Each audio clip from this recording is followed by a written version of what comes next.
આપણા લખીરામ બાપુ આવો આવો આવોનો મીઠો ટહુકો ત્યાં આગળ કરતા હોય છે. એવી ગુરુ ગાદીના આપણે એમનો દેહલાલિત્ય જોઈએ, એમના હાથ તો છેક એમના સામાન્ય મારા જેવાના હાથ ઈશ્વરે એ રીતે હોય એટલે એનું કદ માપનું હોય કાંજીલાલ, પણ આપણા ગુરુજીના આ બહુ વિચારવા જેવી પવિત્રતાની વાત છે. એમના હાથ તમે જોજો, હાથનો પંજો બાપુનો છેક હોય એના કરતાં અસાધારણ છે. એમની ઊંચાઈ જુઓ તમે, એમની આ શરીરનો આ ભાગ જુઓ, અને એમનો ચહેરો વાળીના જયરામગીરીજી મહારાજનો ચહેરો જેમ સસ્મિત હોય છે, હસતો ચહેરો, નિર્દોષ ચહેરો, બધું તારા ભરોસે, ભગવાન ભરોસે, એવી રીતે આપણા ગુરુજીનો ચહેરો પણ હસતો જ હોય છે.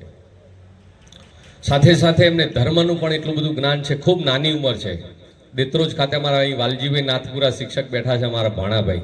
અમે બધા જ્યારે દેત્રોજમાં નોકરી કરતા હતા શિક્ષક તરીકેની, ત્યારે પૂજ્ય બાપુ જે નાના બાપુ છે વિશ્વાસ બાપુ, એમની એટલી નાની ઉંમર હતી અને મારી સામે ભણેલા છે. પણ આનંદ સાથે એક વાત મૂકું છું, અને અમારા વાલજીભાઈ સાક્ષી છે કે બાપુ પહેલા ધોરણથી લઈને 8મા ધોરણ સુધી પહેલા નંબરે પાસ થયેલા છે ત્યાં આગળ. એના હું પોતે સાક્ષી છું, આપણા વાલજીભાઈ નાથપુરા પણ સાક્ષી છે. પહેલા નંબરે પાસ થયા, અમારી સામે જ એમને શિક્ષણ લીધું છે. કાશીરામ બાપુએ માતૃ સમીપા એમને વાત્સલ્ય આપ્યું છે કે એક જનેતા ખોળામાં બાળકનો ઉછેર કરે મારીને આપણા સૌની એમ માની જેમ, એવા ભલા ભોળા દરિયાદિલ કાશીરામ બાપુ પણ આપણી સામે આજે નજર સામે આવી જાય છે.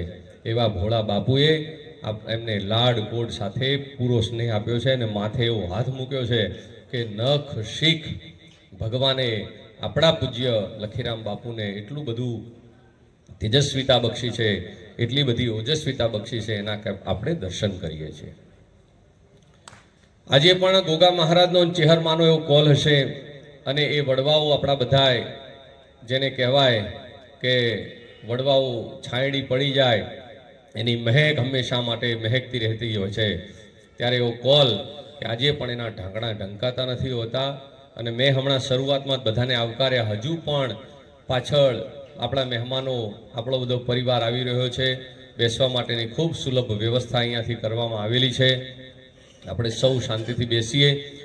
અને જે પૂજ્ય બાપુનો સ્વપ્ન છે, આપણે વાઘુભાઈ એમની વાતમાં એ બધી વાતો, વાઘુભાઈ શાંકાભાઈ દેસાઈ એમની વાતોમાં એ બધી વાતો વણી લેશે કે આપણી જે ગુરુ ગાદી મહાન પરંપરા છે, અને ત્યાં ભજન છે, ભાવ છે, અને 2014ની સાલમાં જે ટુકડો કરવામાં આવ્યો હતો એના આપણે બધા સાક્ષી છીએ. ત્રિદિવસીય મહામહોત્સવનું ત્યાં આગળ આયોજન કરેલું હતું.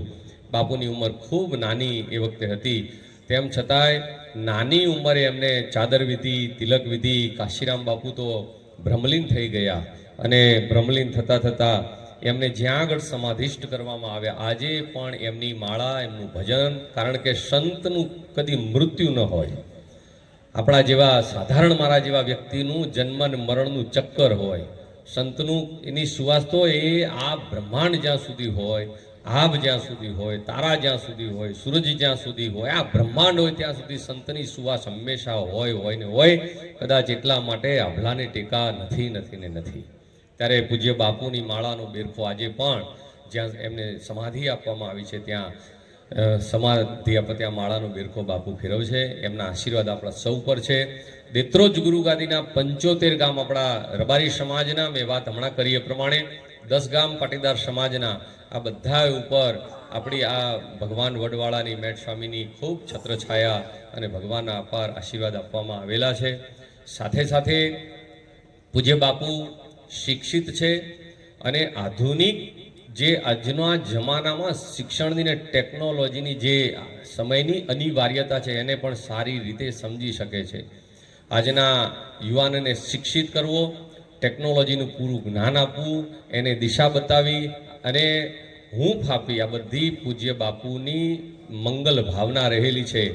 આપણે સૌ જાણીએ છીએ કે દેત્રોજ ખાતે 2014ની સાલમાં જે મહામહોત્સવ યોજાયો એ વખતે એમની નાની ઉંમર હોવા છતાંય એમના ચહેરા પર, એમના શરીર પર કોઈ પણ પ્રકારનો જેને કહેવાય કે આમ એવી કોઈ કરચલી મેં નથી જોઈ, કારણ કે એ વખતે પણ હું સેવામાંથી 12 વર્ષ પહેલાં પણ એ વખતે 3 દિવસ સેવામાં હતો. નાની ઉંમર હોવા છતાંય સંપૂર્ણ શાંતિ અને સૌજન્યતા એમના ચહેરા પર જોવા મળતી હતી.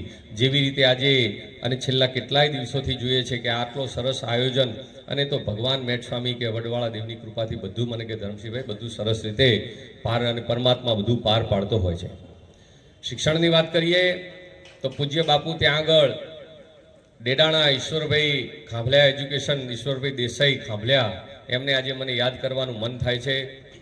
સમાજ કલ્યાણ ખાતા વિભાગ તરફથી ગુજરાત રાજ્ય કેજી વણજારા સાહેબ અને ઈશ્વરભાઈના અથાગ પ્રયત્નોથી ત્યાં આગળ આપણા ત્યાં આજે પણ 40 થી 45 બાળકો ત્યાં આગળ બક્ષીપંચ કુમાર છાત્રાલયની મંજૂરી મળેલી છે. એ વિદ્યાર્થીઓ ભજન કરે છે, સારું ત્યાં પૌષ્ટિક આહાર પણ લે છે, અને સારું પૌષ્ટિક આહારની સાથે સાથે દેત્રોજ અને દેત્રોજમાં જે શાળાઓ આવેલી છે ત્યાં આગળ એ વિદ્યાર્થીઓ શિક્ષણ લે છે. અને લગભગ એની અંદર સરકારના લિટિગેશનમાં જે જોગવાઈ હોય છે એ પ્રમાણે માત્ર ને માત્ર ત્યાં એ બધા જ રબારીના જ વિદ્યાર્થીઓ છે, આપણા રબારી સમાજના જ બાળકો ત્યાં શિક્ષણ લે છે. અને સંપૂર્ણ ખર્ચ એ સમાજ કલ્યાણ વિભાગ, રાજ્ય સરકાર બધા પૈસા એના જે નીતિ નિયમો હોય એ પ્રમાણે એને ચૂકવવામાં આવે છે. પરંતુ ઈશ્વરભાઈના પ્રયત્નો એવા હતા ડેડાણા કે 65 થી 70 વિદ્યાર્થીઓ ત્યાં સારી રીતે ભણી શકે એવી 70 વિદ્યાર્થીઓ સુધીની ત્યાં મર્યાદા નક્કી કરેલી છે કે 70 બાળકો સારી રીતે રહી શકે. એનું જે મહેકમ હોય છે એ પણ માનો કે ત્યાં આગળ ગૃહપતિ હોય તો એ પણ 2 જણા, રસોયા હોય તો એ પણ 2 જણા, આવી ભગવાનની કૃપાથી ત્યાં શિક્ષણની પણ બક્ષીપંચ છાત્રાલય બધાને ખબર છે. પણ એ વાત પણ હું મુકતા અહીંયા મારો આનંદ અહીંયા પ્રગટ કરું છું. આપણે સૌ જાણીએ છીએ કે આપણા પૂજ્ય બાપુનું સ્વપ્ન છે કે આપણું આ 300 વર્ષ જૂનું આ આપણું દેવાલય છે, જીવન સમાધિ છે, સુંદર રામજી મંદિર છે, રામ દરબાર છે, કૃષ્ણ દરબાર છે, માં ચેહર માતાનું મંદિર છે, સરસ મજાની ભોજનશાળા છે. પણ સમયની માંગ પ્રમાણે બધી વાતો ભાઈ ભાગુભાઈ તો કરશે જ, પણ એ વાત હું પણ મૂકું છું કે સમયની માંગ છે કે પૂજ્ય બાપુ જે વિચારે છે એ થોડું મત છે એમનો કે ભાઈ આપણે કરી દેવાના છીએ. અને આ જણાવવા માટે એવું નહીં કે ભાઈ આપણે આવું તમારા સૌનો જો સાથ સહકાર હોય, આપણા ગામડામાં પણ એ વાત કરી, ઘેર ઘેર નેહડામાં પણ એ વાત કરી, કડી વિરમગામ ખાતે પણ એ વાત કરી, અને આજે અમદાવાદ કર્ણાવતી નગરમાં પણ પૂર્વમાં પણ સવારે એ વાત કરી. અને હમણાં પૂજ્ય બાપુ આપ સૌને પણ એ જ વાત મૂકશે કે આપ સૌ જો સહમત હો તો મારા મનનો આ વિચાર છે, મારા અંતરની આ ભાવના છે, તમારા સૌનો જો મત હોય તો આપણે આવું કરી શકીએ. અને એમાં કોઈને માનો કે કોઈનો પ્રતિભાવ રજૂ કરવો હોય તો એના પણ અહીંયા મોકળાશ આપવામાં આવેલી છે. અહીંયા પૂજ્ય બાપુ પધારી ચૂક્યા છે, ત્યારે આવો તાળીઓના ગડગડાટથી આપણા આસન પર પવિત્ર જગ્યાએ પૂજ્ય બાપુ મેટ સ્વામી ભગવાન, વડવાળા દેવની કૃપા, ચેહર માતાની કૃપા, ગોગા મહારાજની અસીમ કૃપાથી જ્યારે બાપુ પધાર્યા છે ત્યારે આપણે એમને આવકાર્યા છે. 9મા મહંત તરીકે પૂજ્ય બાપુ આ આપણી વડવાળાની મહાન તપશ્ચર્યા છે, મહાન ધરોહર છે. દેત્રોજ વડવાળા ગુરુ ગાદીના 9મા મહંત તરીકે પરમ પૂજ્ય ગુરુવર્ય હમણાં સુધી બાળ સંત હતા, આજે પણ એમની ખાસ ઉંમર નથી, હજુ યુવા સંત આપણા છે. અને સમાજને આપણી ગુરુ ગાદીને આવા સંત મળ્યા છે એનું આપણને અપાર ગૌરવ છે, અપાર આપણને એનો એક વૈભવ છે. ત્યારે પૂજ્ય બાપુને પુનઃ તાળીઓ અને ગડગડાટથી આપણે વધામણા કરીએ છીએ. સાથે સાથે મેં વાત કરીએ પ્રમાણે મુખ્ય ધ્યેય એ દરેક આપણા ગામના શહેરના છેલ્લામાં છેલ્લા નાના આપણા 5 વર્ષના દીકરા દીકરીથી માંડીને આપણા 100 વર્ષના આપણું માવતર હોય એને પણ ખબર હોય એવો બાપુનો વિનમ્ર ભાવ છે. ભાવ તો છે જ વાસીદેહી, પરંતુ નમ્રતાપૂર્વકનો ભાવ છે આ આપણા યુવાન સંતનો કે મારું જે સ્વપ્ન છે સમાજને, કારણ કે આ કોઈ અમર પાટો કોઈ લઈને આવ્યા નથી. સંત તો ભ્રમલીન થાય, અને આપણું ચક્ર તો આજ જેને કહેવાય કે હંમેશા આપણા કર્મના બાધા પ્રમાણે ચાલ્યા કરવાનું છે. પરંતુ આવનારો સમય અને આવનારા યુગ માટે એક યુવા સંત શું કરી શકે એવી એમની આટલી નાની ઉંમરે એમને જે વિચાર આવ્યો છે એ વિચાર આપણા સૌ માટે એમના હૃદયનો ભાવ, એમનો મત આપણી વચ્ચે મૂકવા માગે છે. એ પણ આપણે સાંભળીશું. ત્યારે પૂજ્ય બાપુની આજ્ઞાથી હું પૂજ્ય બાપુ આપણી વચ્ચે પધાર્યા છે, એમને આપણે આવકાર્યા છે.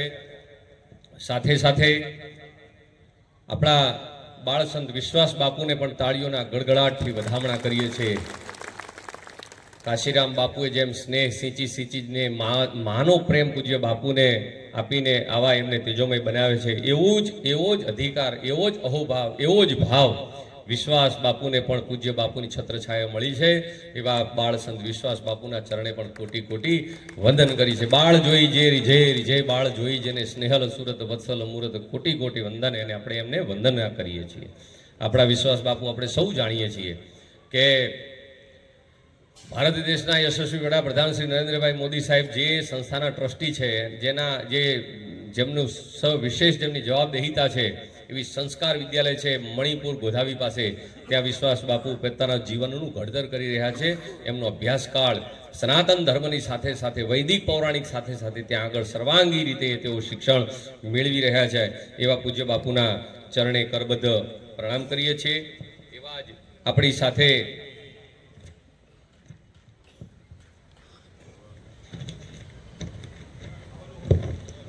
અન્ય સંતો પણ આપણી સાથે પધારેલા છે, એમની પણ વંદના કરીએ છીએ.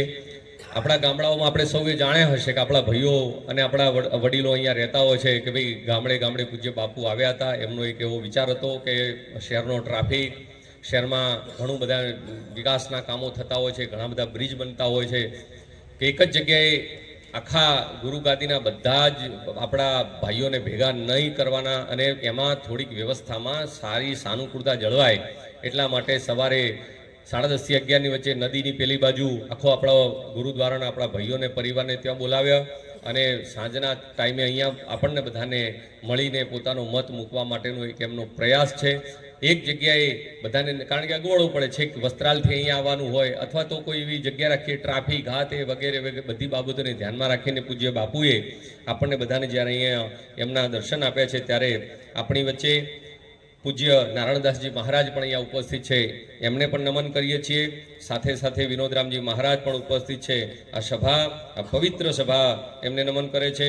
શ્રી ધ્રુવીલરામજી મહારાજ, વિનોદરામજી મહારાજના પુત્ર તેઓ શ્રી પણ ઉપસ્થિત છે, એમને પણ આપણે વંદના કરીએ છીએ. અને મારી વાણીને અહીંયા હું વિરામ આપું છું, અને આગળની